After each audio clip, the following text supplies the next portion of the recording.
Happy Friday, everyone. Welcome to Fly Nubian Money, where we help you master your mindset and maximize your money. I'm Tiara Williams. I'm also known as Miss Black Hollywood.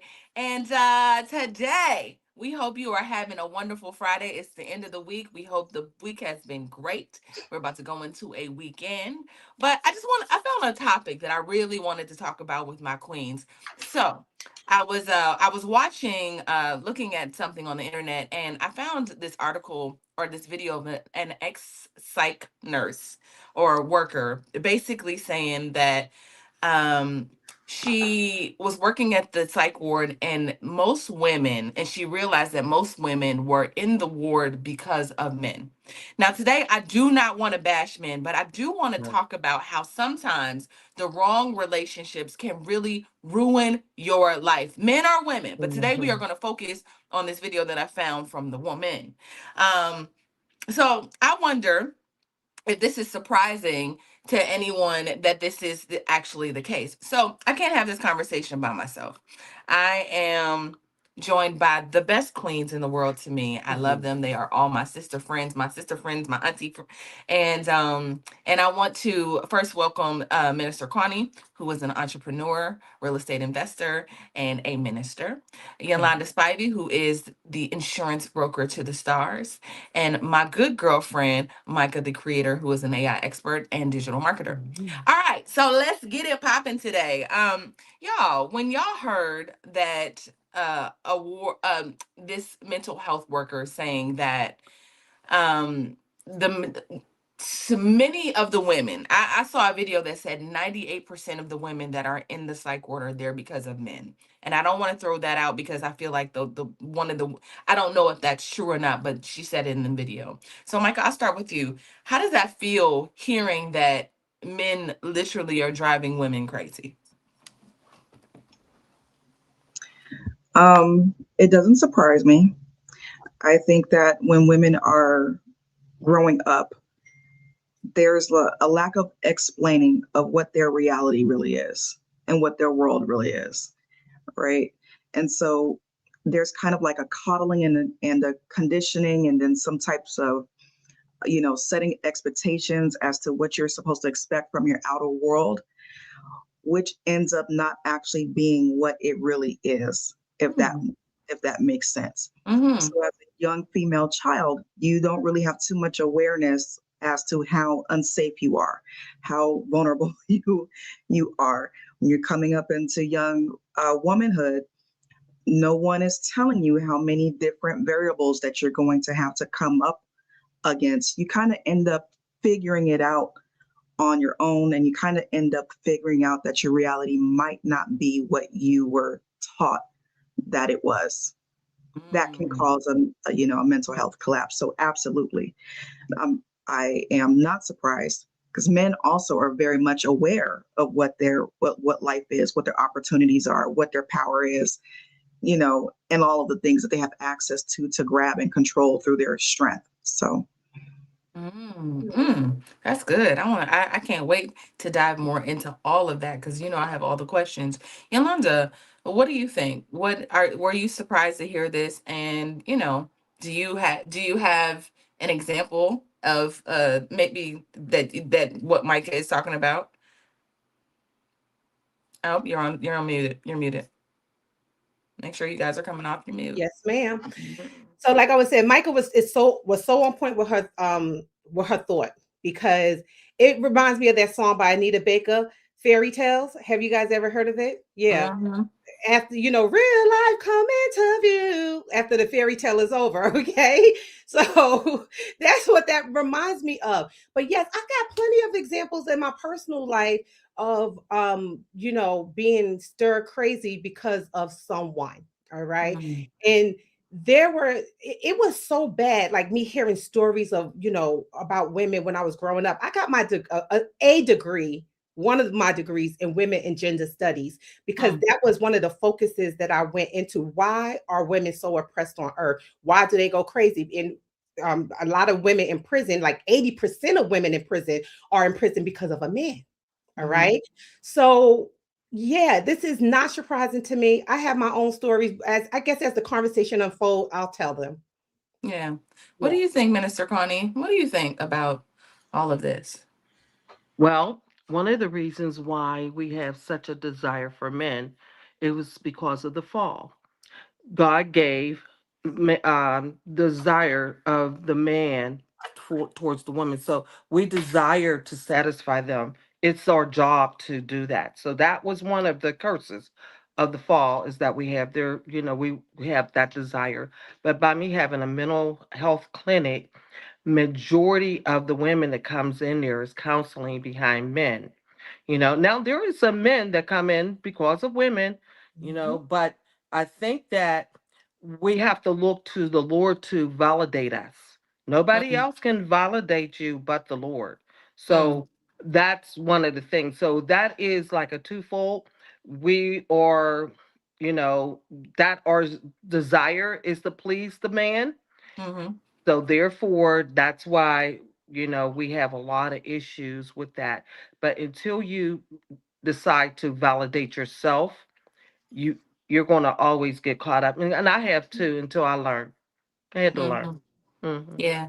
So I true. really like where this conversation is going in terms of just thinking about how often how we grow up with, we're watching depending on when you grew up, the Disney movies or having the Barbie dolls, and Ken is supposed to, we're conditioned to want relationship. And I think, meanwhile the boys are like cars, cars, cars, going outside and run. They're not thinking about relationship in the way that I think women start from a very early age and wanting that. Before we go to our first video, I really want to hear some more of this, Micah. Like, you laid such a great foundation, I think, for the conversation. I would love to hear more about, in your perspective, maybe, first of all, have you ever been stir crazy or almost lost your mind because of someone?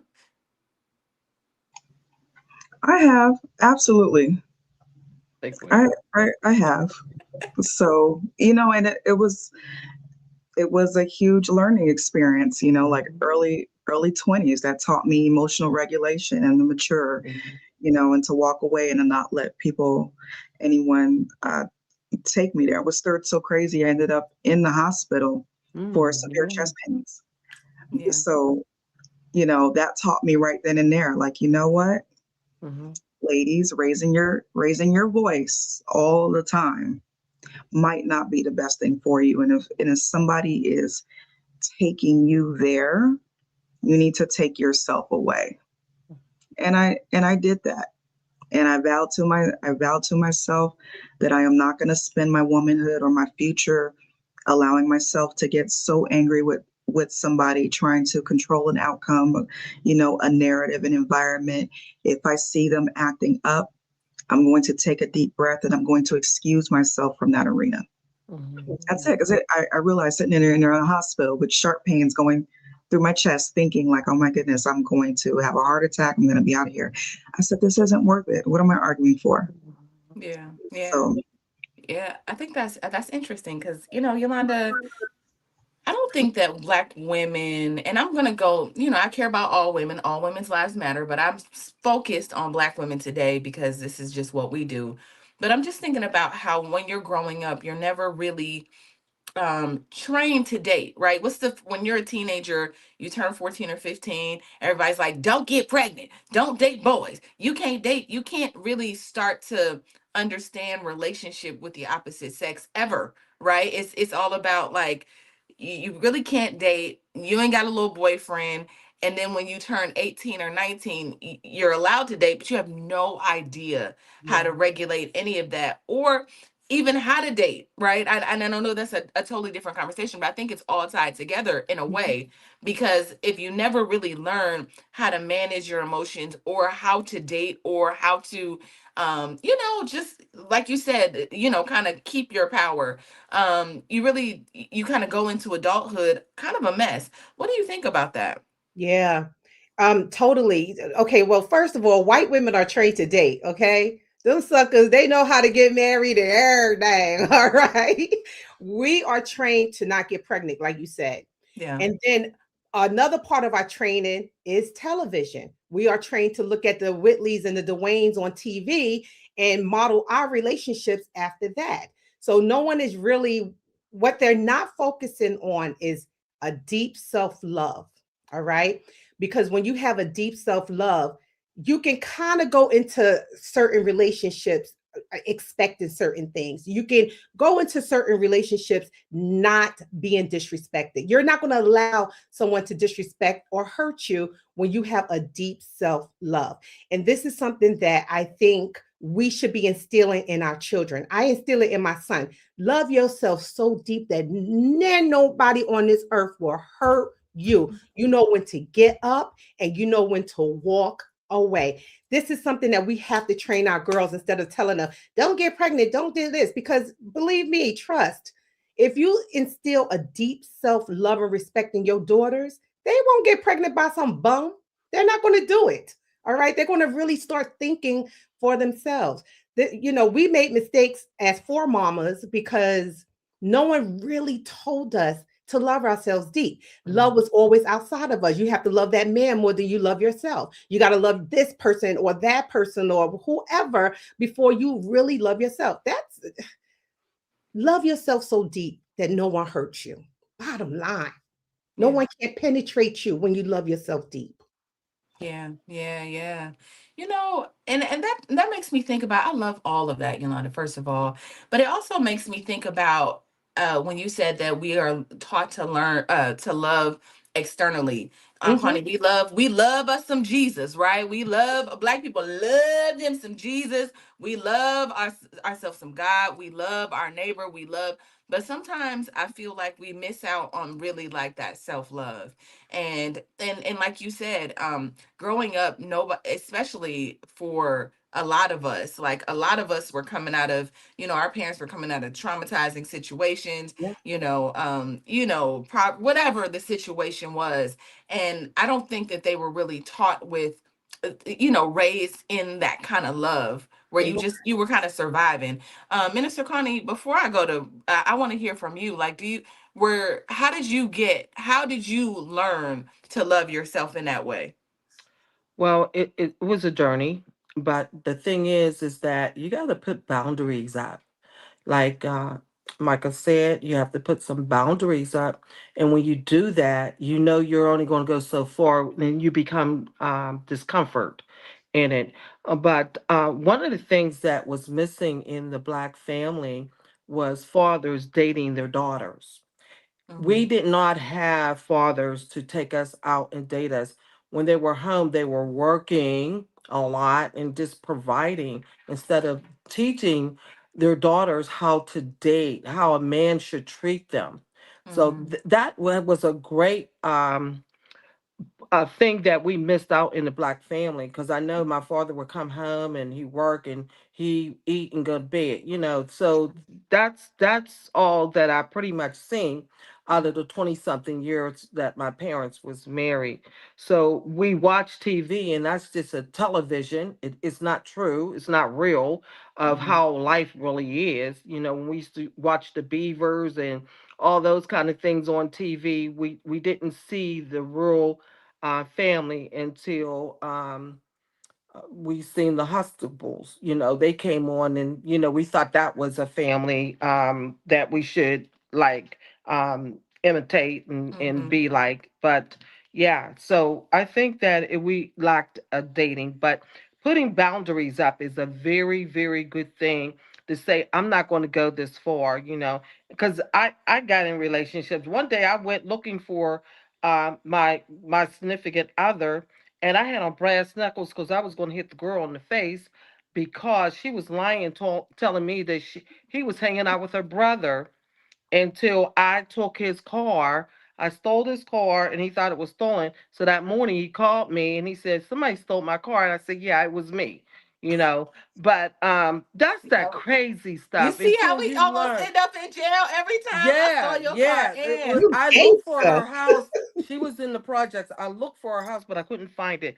Thank God, because I Thank was God. being stupid, thinking I was so in love, but it was just stupidness, you know. And now when I think about it, I was like, what did I see in him? Ugh.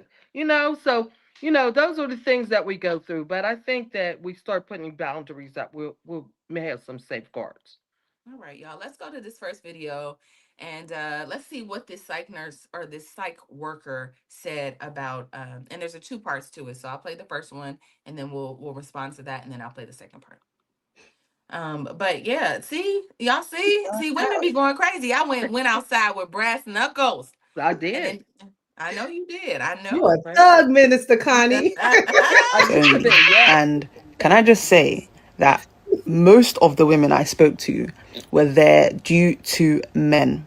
Now, I'm not saying this to say men are wicked or evil. This is not one of those videos. However, it is to say women, be wise. Okay? Do not allow a man to drive you to the point of insanity. Do not allow a man to gaslight, manipulate, and send you to what feels like an early grave. Okay? Know yourself. This is why I always preach before you get into a relationship, know yourself, be grounded in yourself. Something that I wish I was taught, but in life, when you don't know something, at some point you learn it, right? Know yourself completely so that you are whole, so that when you are entering a relationship, you're entering with someone else who is whole. Okay, so that's the first part. Her saying, "Listen, before you get into a relationship with a man, know who you are." And I think Mhm. that's for young girls. I love what you said on Connie about there not being.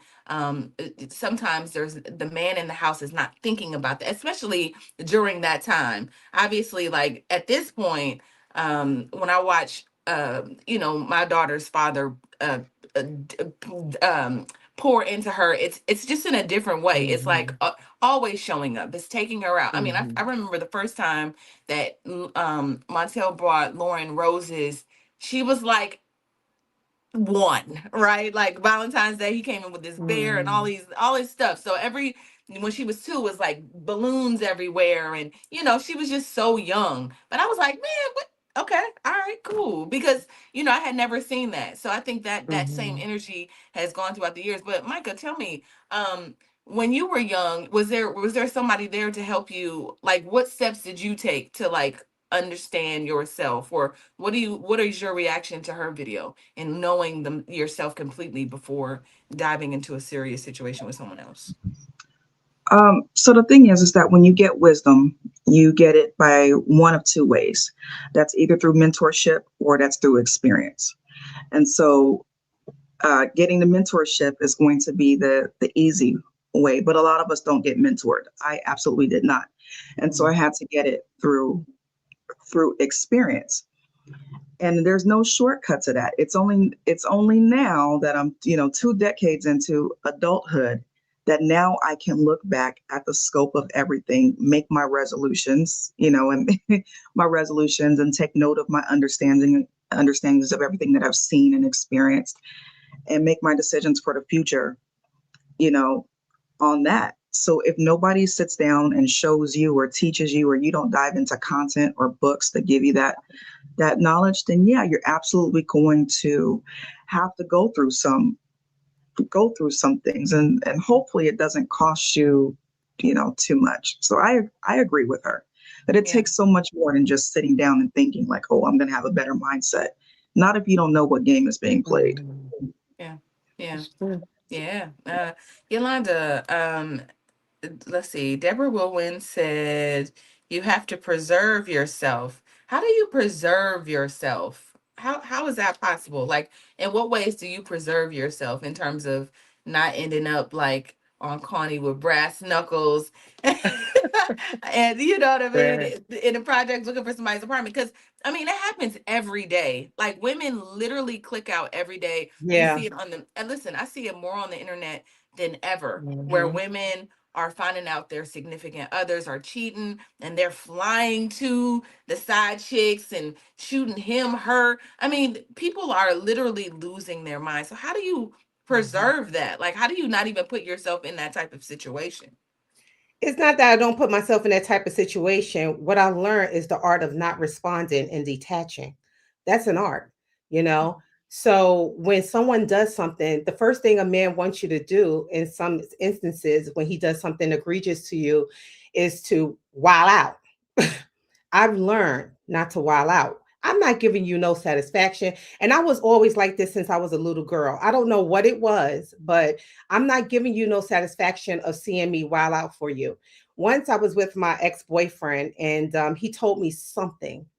And he said, "You're not going to slash my tires?" I said, "No." "You're not going to get mad?" I said, "No." I said, "But what I am going to do is leave and I'll see you at another time. Maybe I'll see you next lifetime." you know? And I did that. I left and that was that. But I am not going to, how you preserve yourself is not responding. That's the thing. Do not give anybody that response. I don't know where it came from me. Maybe it is I love myself more than I love that person. Mm-hmm. And that may sound a little bit crazy to some people, No, no. but I'm not giving you the pleasure of seeing me angry. There's only one man on this earth who got the opportunity to see me angry, and that was my child's father, because that's because we spent 16 years together. And he only saw me, and I'm talking about that rageful anger, y'all. He only saw me angry like that once, because it doesn't take a, I'm not an angry person, you know? Yeah, So when he did that, I actually blacked out. yeah. Okay. And when I came to, I saw the smile on his face. And I said, "This is why you always avoided getting this belligerent and angry, because it does nothing for you. It hurts you, but it pleases them. They want you to step outside yourself." I'm not doing that. So that's how I preserve myself. And I think that women should have the art of, again, self love, detachment, do not Mm-hmm. respond. Hmm. You know, the kids call it, you called it wild out. The kids call it crash out. And I see a Crash out, lot of wild out, women, what? it's the same, right? I see a It's lot the of same. women, like I said, I see a lot of women online crashing out. And Mhm. you know, I just think, so for me, it's interesting that we all talked about like growing up and seeing black families modeled through television. You know, the Cosbys, you know, just all of our 90s shows where you really learned, Mm-hmm. you understood if you didn't have a black family at home, you could watch one. Mm-hmm. Today we have reality TV, and y'all know I was a former reality television producer, and the idea of that is like now you see people crash out.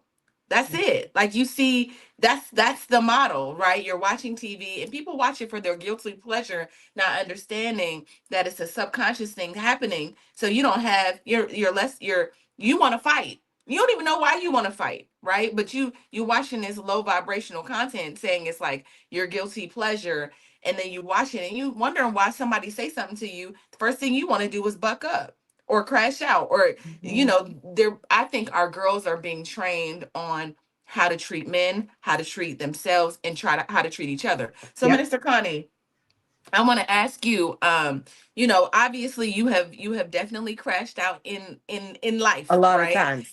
A Yes. lot, a lot of times.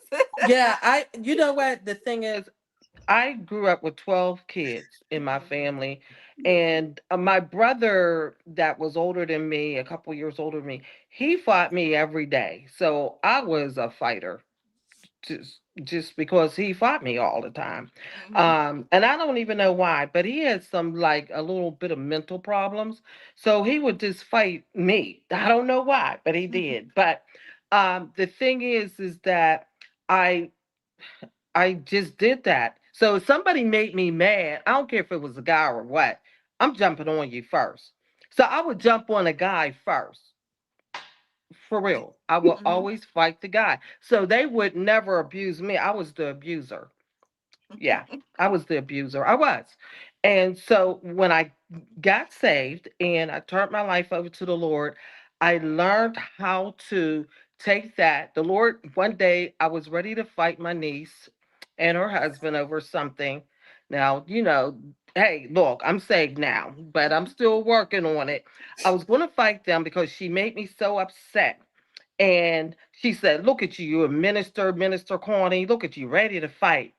And when I got home, I was like real upset and I'm like boo-hooing and crying. I said, "Lord, I wasn't representing you right." And I felt he was laughing. He said, "I made you a warrior, but I want you to learn how to war in the spirit and not in the flesh, physical." Mm, come And on. that's what I do now. So I turned that and I learned how to do it more in the spiritual realm instead of in the physical. But I was made like that. So I, well, I was made like that, but he taught me how to turn it around. But that is the reason why I was such a fighter because I was forced to fight. I was forced Mhm. to fight all the time. So I was the abuser, and that's not good. Yeah. That's not good. But I was the abuser. So Yeah. I really didn't have too many people taking advantage of me because I took advantage of them first. Yeah. I mean, Gotcha. but that's a It defense happens. mechanism, right? Like I know that family. I know them. I know all, I know all of them, right? But I think that Yeah, that's a defense thing, right? Where we feel like we have right. to, like a survival thing. And so, but Mm-hmm. I love that because here's the thing, y'all. In a world where, and again, today, y'all, we are not male bashing. We are having a Yeah. conversation about an ex-psych ward worker saying that women, the majority of the women that were in the ward were there because of men. So we're having this conversation today mainly to just understand women and like understand and then speak from that women's perspective, not necessarily about like, oh, the men are driving us crazy, but I think that there is I love what the queens have said about us learning to like regulate our own spirits, us learning to like handle ourselves in a way um that doesn't put us in jail, in prison, because something happened. And the first thing, I think I heard something yesterday that was like, oh, I'm reading Let Them by Mel Robbins again. And she said that basically when we have those big feelings and those emotional outbursts, they last for 90 seconds. That's it, right? You feel that first rush of feeling, and if you let it just subside for 90 seconds, if you can just not click out, not shoot somebody, not act in those first 90 seconds. When Mm-hmm. you feel it, the feelings will dissipate. They'll go away. But what Mm-hmm. happens is most, and I'm gonna say people, men included, but we're talking about women today, those 90 seconds, they make the biggest mistake of their lives, Mm-hmm. right? Like you click out, you pour hot grits on somebody, you throwing acid on people's faces, you hitting people with cars, Mm-hmm. like you looking for, you ain't got some brass knuckles, you gonna fight. But in 90 seconds, and Yeah. if you just give yourself 90 seconds to just take a deep breath and walk away, go in another direction, allow them. And I love Let Them. I don't know if anybody else on the panel has read the book, but just the idea of just like allowing things to Mm-hmm. happen, like allowing people to say whatever they're going to say about you, allowing the man to leave, allowing your people to talk about you, you saying, all right, cool, cool, like cool. But it's not, that's that detachment I think Yolanda is talking about. It Cool. is. Mm-hmm. I It is. remember Let people be. Let them say whatever they want to say. Who Mm-hmm. gives a darn it's care? cool, Let them right? walk out your life. Bigger and better is coming around the corner. That's Let it right. go. That's Let it I right. go. That's I right. had to learn that because Yeah. I premeditated a lot of things. I would plan it. I really would. I was a mess. I really was. Lord. I would plan stuff. So therefore, I planned to do everything I did that night that I had on my brass knuckles and went and found his car and drove it. I stole his car. So because I had a second set of keys. But the thing is, that was premeditated, Yeah. and that could get you in a lot of trouble. It So, but like I said, that because a lot of people do plan out to do things like that. Yeah. I know I Absolutely. did a lot of Absolutely. times. Mm-hmm. My I think sisters about was when notorious for that. So I grew up around girls who yeah. would plan to fuck your ass up. Let Yeah, them. They on point. They going on contact. They that's beating you right. I down. had it all I planned grew up with out. sisters Like, like that. okay, so if he jumped in, I was going to do this and do this to him, you know?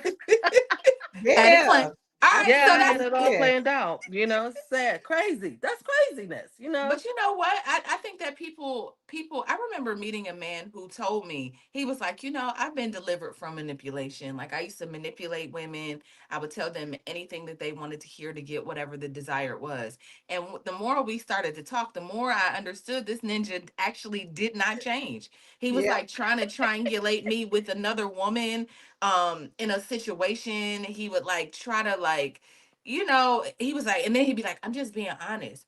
I'm just being honest. And, I talked to her before. I'm like, are y'all broke up or not? Like, what is all of this? Before you know it, she calling my phone. And, Yeah, so yeah. sometimes men want to put you in situations Mm-hmm. that are unhealthy just to get a rise. And so she was the crazy one out of the two of us. So I was like, y'all got to take me out this group chat. I don't even know how I got here. Like, Yeah. so Mm-hmm. sometimes people will put you in situations. I said, I'm too grown for this. I'm too old for this. Mm-hmm. Um, so sometimes people it's part of them to want to whether they're on that spectrum. I don't want to, because there's no therapist on this panel, but of like psychopath and narcissism and all of that. When I read Psychopath Free, I think the book said that like 70%, 75% of the people walking on this earth had like were on the spectrum of like from empath, it gave me all the way to empath to all the way to like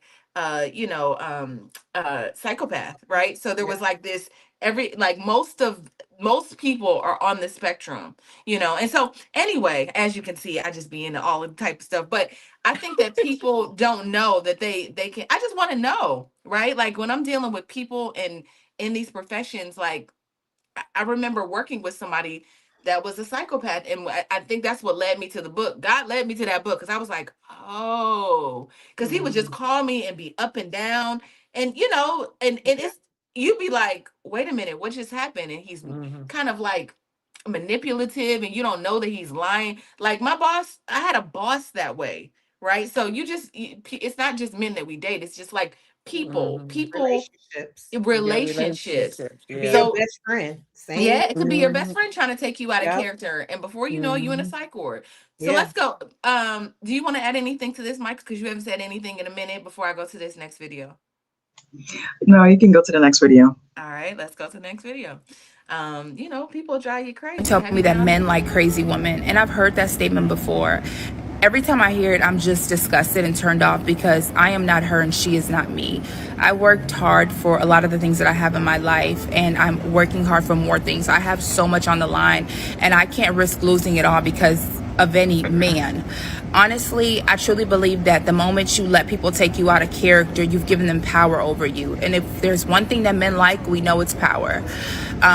I also want to point out the fact that it's so important to maintain perspective in situations. Like, I'm constantly looking at situations like, okay, what was I supposed to take out of this, and how do I move forward? But also, how would a mature woman behave in this exact situation? Like, never let anyone take you out of character. It's just not worth it. I love that. One of there's somebody in the comments that said, because I know, because I think I've been really clear about not wanting to blame men, but blaming women's Mm-hmm. psychosis on men is diabolical. So listen, Edward, today I'm not. Like, we're having a conversation about sometimes that women can be immature, and we can not be taught to love ourselves in a way that causes us to overly invest in others outside of ourselves. And ultimately, if you overinvest in someone, um, that can send you to a psych ward or a prison for Mm-hmm. sure. So I'm gonna start this with Micah. Micah, what was your response to what her saying? Like, men love crazy women, right? We hear that all the time. And actually, I've dated men who I felt like, oh, you want me to be crazy, right? Like when men are like, you just this calm all the time. I was like, yeah, I'm not sure what that was about, but just trying to take you out of character and not drive you crazy, but used to like the slashing of the tires and fighting and coming to your house. So what do you so I guess what is your response to that? Like, the idea of people trying to take you out of character and this whole situation. Okay, so when I think about the term crazy, right, I think of insanity. And they say that the definition of insanity is doing the same thing over and over again, expecting a different result, right? And the truth of the matter is that a lot of women do that. So would men love crazy women? Absolutely, because crazy women are easier to control. She's going to do the same thing over and over and over again. She's going to participate in the same thing over and over again, do expecting a different result, and she's not going to get it. So if you can control a crazy woman, someone who you think is crazy, or get her into craziness, then what you're doing is you are practicing and exercising dominance, right? So yes, you're getting a spark from that in your power, your sense of power, and your self-esteem as a man. But at the same time, it's helping you to reinforce the narrative, or even just the game that you're playing. Like let's say you're playing a zero sum game. I have got to outlast her. I've got to take resources from her. I've got to take time from her. I gotta make sure that I'm still in this. And the only way I can make sure that I'm still in this is to do things to her, right? To cause her to get upset so I can reinforce my dominance. Again, yes, that'll drive a woman crazy because she has absolutely no idea what's happening. But at the same time, she has to take responsibility and accountability herself for her lack of being unwilling to be aware and acknowledge exactly what is happening there. She has to take responsibility and accountability for not ending it, for continuing to gaslight herself while letting herself be gaslit, right? Do you not see this thing across the board, or are you still hoping that this man is going to provide peace for you and security for you in your future, that you're not willing to give that up? So yeah, I believe the girl. Yeah. Anonymous says, y'all can't blame this on a man when you're choosing the man you deal with. I like this comment, Anonymous, because, growing up, I was very much, just because of the way I grew up, a lot of, I used to attract, and I said this yesterday on the show, avoidant men, because I was chasing my parents and, like almost like chasing, I felt like you had to chase love in order to be loved.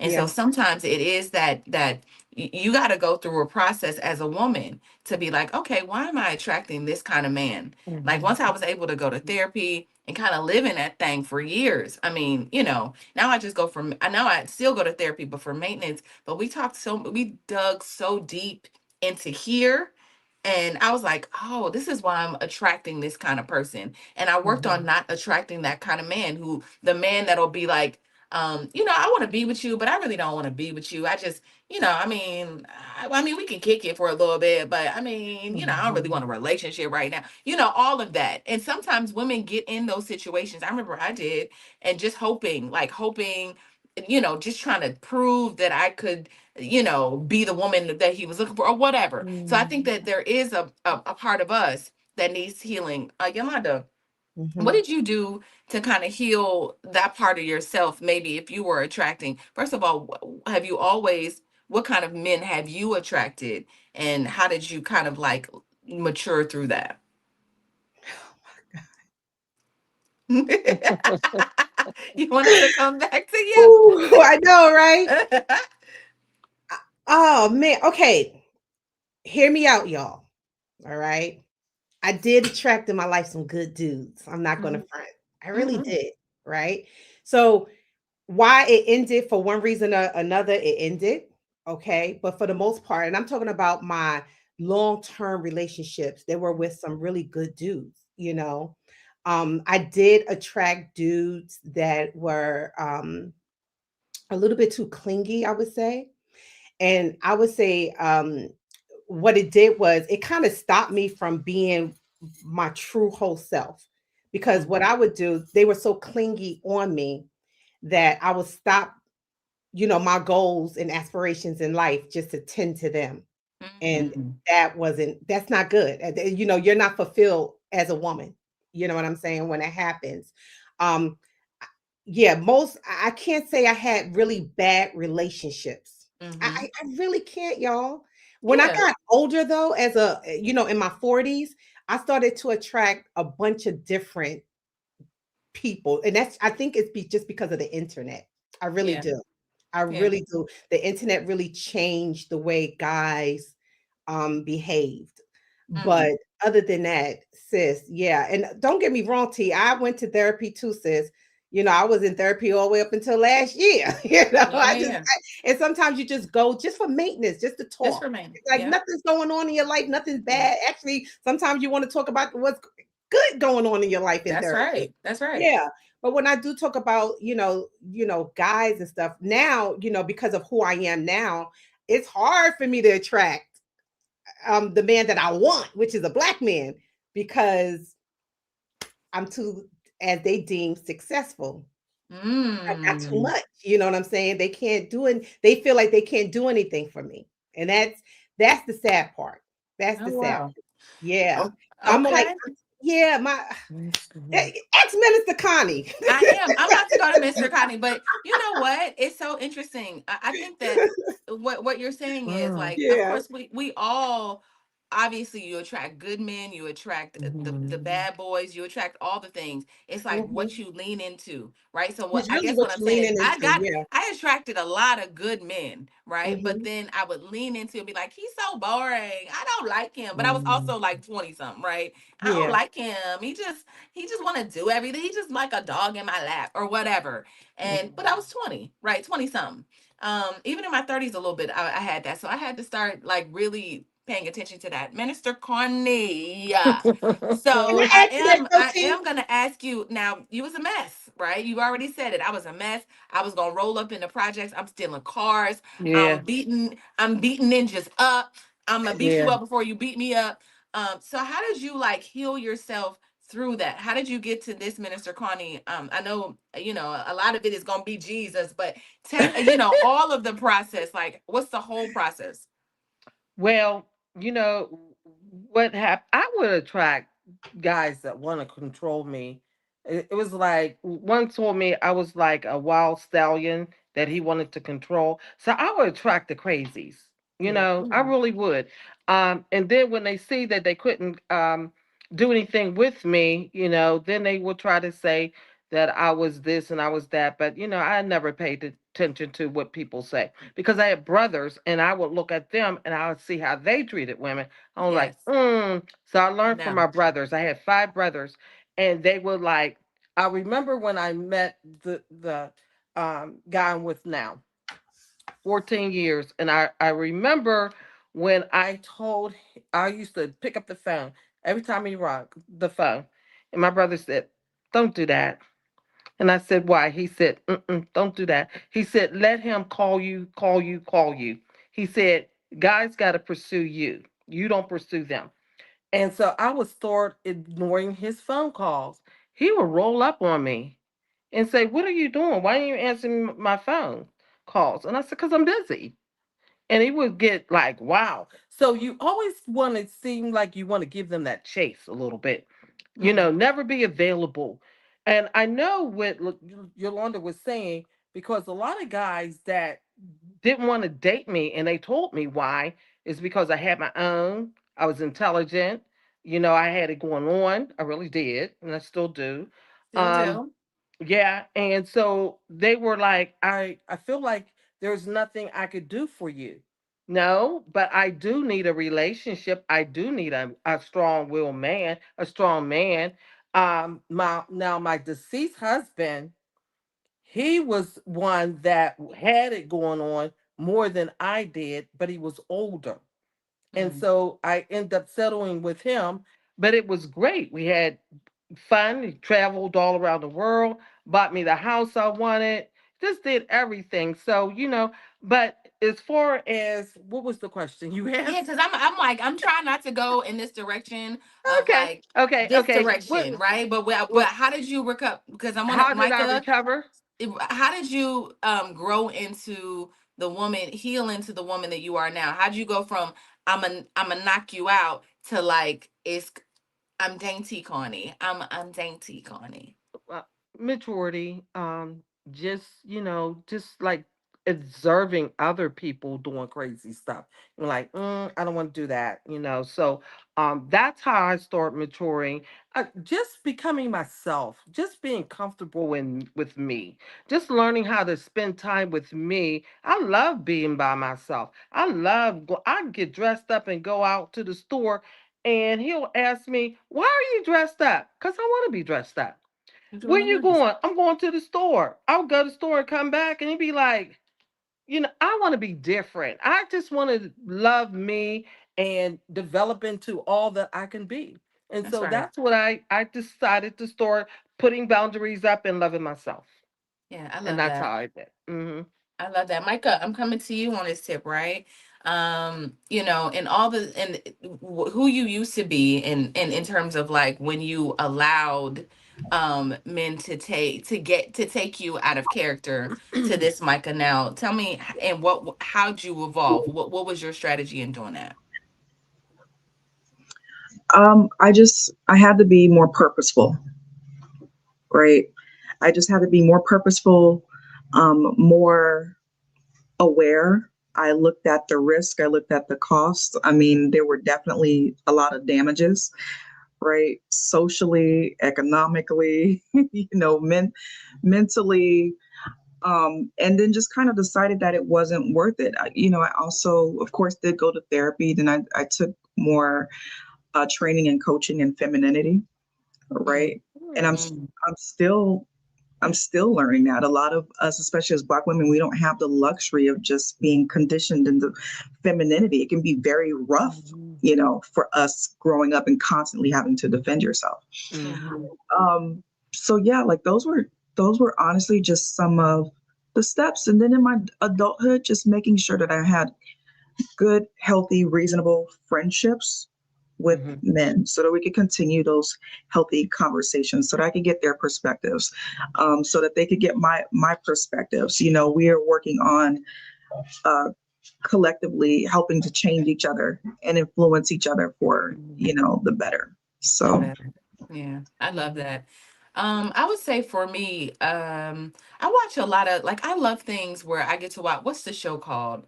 There's a therapist and she has these hard conversations with married couples. I don't know what it's called right now. It's on Paramount. Anyway, I'm kind of a nerd in that way where I like to watch people who are in love or were in love or have been in love have these really hard conversations because I feel like when you can like regulate yourself and have a hard conversation about anything, about whatever, it kind of it gives you it just or being a good communicator or just saying, you know what, I don't like this or I don't want this or I would love if we could have this kind of relationship opposed to something toxic or this feels just understanding what toxicity looks like and then understanding like that you don't want to be in it. So I love what you said about femininity and just like I study a lot of that. Like I read a lot of books on being a woman and if I want to, married, I love to like study things from married people. A couple years ago, Dr. Boyce and I produced a docu series around married couples. I found 6 married couples, Black couples that had been married for 30 plus years, and I went on a journey with them, and a lot of their story. I mean, some of them was like, "Yeah, we used to fight." Like physically fight. I was like, what? You see that there's these ups and downs in relationships Mhm. for real, like in real relationships, but they were young. Mhm. Their Mhm. relationship started young. But for the couples that had there was my oldest couple was like 45 years old. They had been together for 45 years. And there was a lot of like a lot of sacrifice, but you could tell that they just like loved each other and just they grew together and they had the hard conversations. And so I think that that's important, Mhm. looking at things like that as opposed to love and hip hop, looking at those kind of things where people are just yelling and screaming and that's how Mhm. they're resolving. That's not real. Those are, as a former producer, those are, we gonna get you drunk, put you in a room and then know that, if I know Micah doesn't like Yolanda, I'm gonna get them both drunk and put them in a room and be like, oh, Yolanda, what did you say about, like, I'm gonna put y'all together. Even though I've had you in interviews and I know Yolanda's like, I can't stand Micah. She get on my nerve, and I'm gonna be like, "What don't you like?" Well, she said that I'm gonna instigate. I'm gonna Right. instigate that situation, and before you know it, y'all gonna be fighting and throwing bottles on and women are watching that, not understanding like the kind of like manipulation that goes into creating shows like that. Yeah. So I'm just saying we're learning a lot of we're learning a lot of relational dynamics from things like that. What were you about to say, Yolanda? Go ahead. Um, I grew up in a church home, right? Because I grew up a Jehovah's Witness. And sometimes on the weekends, some of the sisters there in the church, they would take me home with them, and they were married women. And they showed me some really good, I got to see some really good examples of some healthy, beautiful relationships between men and women.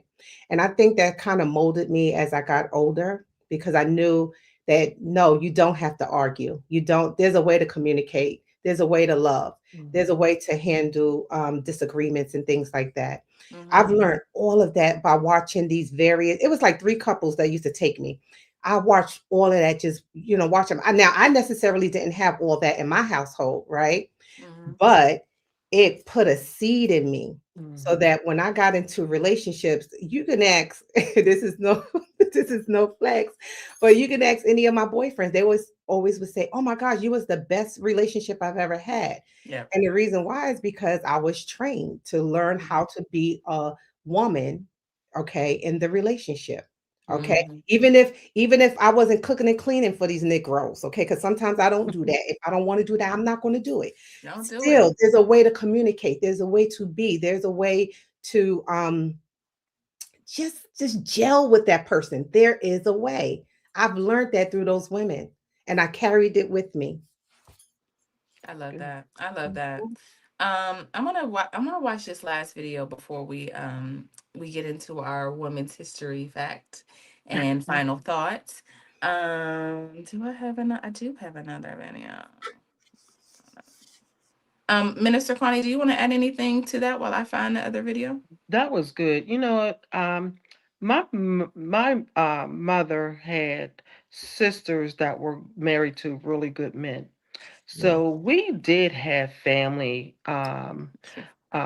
We had good family values. We seen good marriages, long marriages, and Mm-hmm. I went to high school with women that are still married to their husbands Mm-hmm. from high school. Mm-hmm. So it's just unfortunately it can't be everybody, but I have modeled and seen some good marriages and relationships. So the thing is, you got to work on it. Everything got to be worked on because we're emotional beings as females because we're touching everything. We're like spaghetti and men are like waffles. There was a sermon on that and it was very good because men like to solve the problem. You know, they're in a block. They can't do many things like we are. We're connected to everything, our kids, the school, our neighbors, our friends, just everything we're connected to. We're like spaghetti. We're touching everything.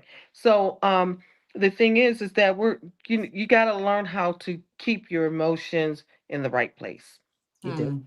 All right, let's go to this next video. And like I said, we'll get into, is it gonna Misguided or perhaps distraught woman needs to hear this. But a woman should never be too upset or hurt if a man decides he does not want her presence in his life.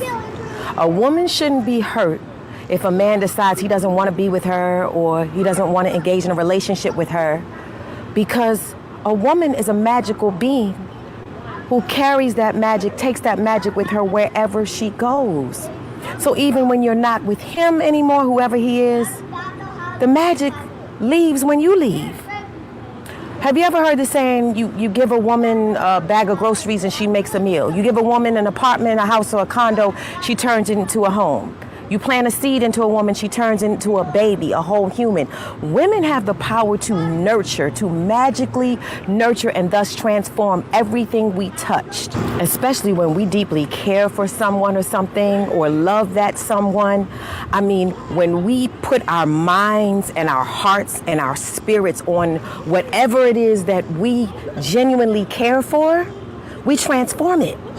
We take it to meteoric levels. So that man who didn't want to be with you, that business idea he had, you, out of your love for him, would have given him inspiration, creativity, and imagination that would have transformed that idea and turned it into a multi-million-dollar venture. That's what women do. So that's, listening to her talk about how much women pour into other people, I could see why they end up in psych wards if things don't work out. Or you Yeah. see why they end up in prison. Or you see why they end up slashing your car and busting the windows out your car and all the things, because they've poured so much into whatever it is that they're giving. Um, how can I heard, we've talked about a lot of things today about, detachment and all of that, but in a woman's natural state, she wants to pour, she wants to nurture, she wants to give. Micah, how does a woman still live in that femininity without ending up, all that magic that she has, without ending up in a psych ward, right? How do you manage how much you have inside of you, but not give it? Is it about not giving it to the wrong person? But you really can't. You don't know that. You don't know if it's the right or the wrong person. But how do you balance that? You know what I mean? Um, if you're going to be ultra feminine, right? I would say that you kind of have to learn how to fall in love with the concept of interdependence. Okay. When you do that, you will learn how to honestly like better please yourself so that you are not allowing yourself to be taken advantage of.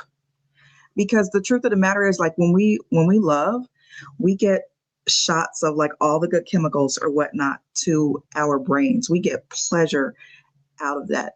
And people know that. And sometimes you can go overboard and direct it to the wrong person who's just like, look at this fool right here. Right. So you have to kind of learn, like, yes, this is your nature, this is what you love to do, but pull yourself back and add a whole ton of like wisdom and knowledge and boundaries for yourself, Mm. to that formula. Yeah, Learn to love your life. pour that same magic into yourself. Everything that you want to give to the world, give it to yourself. Yolanda, what do you say? And actually, I can make. Yeah.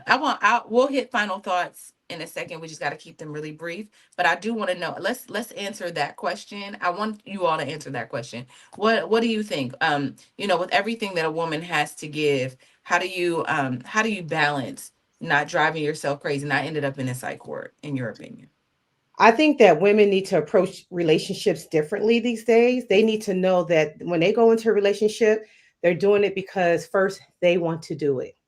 They're not doing it to control anyone. Because that's another thing. We sometimes get into relationships trying to control the actions and the behaviors of our counterparts. If you go into a relationship knowing that the outcome is just that, the outcome, whatever it is, whatever it will be, it will be.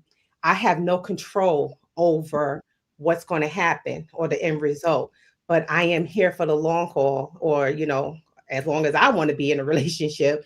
And if I want to pour my love into this person, I'm choosing consciously to pour my love into this person. That's that. Don't have no, and if this person wants to pull their love away, we do not control anything but ourselves. So let them go. It's again the art of detachment. You really got to just detach. And don't get me wrong, y'all. I know it hurts. It does hurt, but transmute that hurt into something beautiful in your life. Trust and believe. If they leave, you might get something bigger and better. I love that. Minister Connie, somebody didn't call Minister Connie. No, Oh Lord. Somebody call her. All right, y'all. So while I'm gonna treat those as our final thoughts, but let me just don't own no one on this earth but ourselves. uh, That's right. So I want to real quick while we wait for Minister Connie to come back and all the things. I just want to talk about it's Women's History Month, and so we are celebrating women. We are celebrating women this month and talking about our Black women. And today's our spotlight is around Ida B. Wells. Yes, that's Hey, my girl. I okay. love her. Ida B. Wells was a journalist, activist, and businesswoman who fought for justice during one of the most dangerous periods in American history. She used her writings, her voice, and her leadership to challenge injustice and build platforms that educated and empowered Black community. Her life reminds us that strength, clarity, and courage can change the direction of a life, even in the face of tremendous pressure. That's Ida B. Wells, y'all. That's Ida B. Wells. Okay, Minister Connie, are you ready? Okay. Oh Lord. All right. So Shoot. You always coming sideways, yo. oh my God. All right, we're gonna let her figure it out. All right, y'all. One other thing is one thing that we are doing absolutely all year is Blackout Friday. That means that we are only supporting Black businesses on Fridays. So if you are still with us, support Black businesses today. Find a reason, find a business today that you can support and support them. Minister Connie, are we ready? What is she gone? Oh Lord. Okay, listen. I just want to know where people can find you real quick. We'll treat. Did I give my final thought? Queens, listen. It's my final thought. Queens, listen. If you ain't got to drive yourself crazy. Don't let nobody drive you crazy. Don't let anybody take the essence of who you are, like who God made you, right? Take you out of character. Nothing is that serious. I just don't feel like it's ever serious for you to end your life and be taken to a psych ward or taken to a prison just from another person. Like people are here to teach us lessons. We are not here to possess them. We are not here to control anyone. We are just here to enjoy each other. So don't put yourself in a situation that somebody you were here to enjoy you trying to possess or control, and you end up feeling like you want to control them so much that you didn't messed around and unalive them. Don't do that. Don't do that. Don't do that. If you feel like that, we need some healing, right? We need some healing, sis. My name is Tierra Williams. I'm also known as Miss Black Hollywood. You can find me across all platforms at Miss Black Hollywood. Micah, where can they find you, sis? You can find me across all platforms as well at Micah the Creator with a K.